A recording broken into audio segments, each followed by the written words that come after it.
When I think about worship, I just really think about how God called us and made us to respond to Him. And we always like to say worship is not just music, but for me, it's the thing that opens me up the most to the most intimate places of my heart.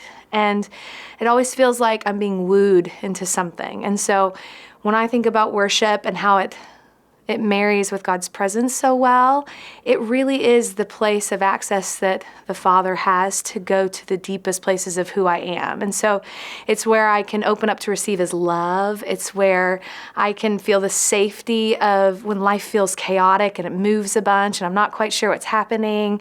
And even now, like pregnant, I'm very pregnant and I'm entering into a new stage. And even just being able to sit down and worship gives me the sense of God is with me. He has never not been with me.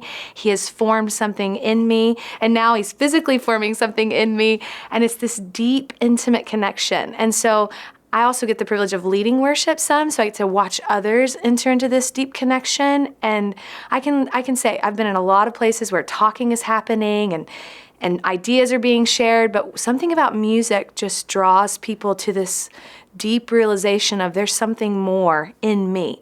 And, in the Bible, it talks about Christ in me, the hope of glory. And I think that's what they're coming into contact with is Christ in them. But sometimes I feel like more than that, music, it just breaks down all the emotional barriers. It breaks down cultural barriers.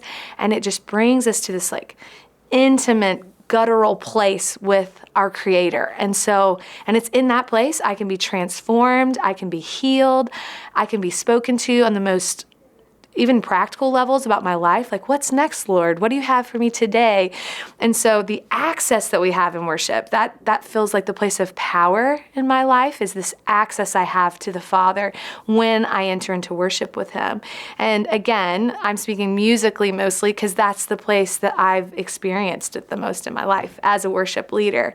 But honestly, as a worshiper of God, I can't thank Him enough for this place that He's given us to draw into the deepest places of who He is, and then how it forms the deepest place of who I am. It's just His transformation, and it pours into me, and next thing I know, I'm more like Him when I'm in His presence. And so it feels as simple as that to me, but it probably is more complex. But for me, I have to keep it pretty simple.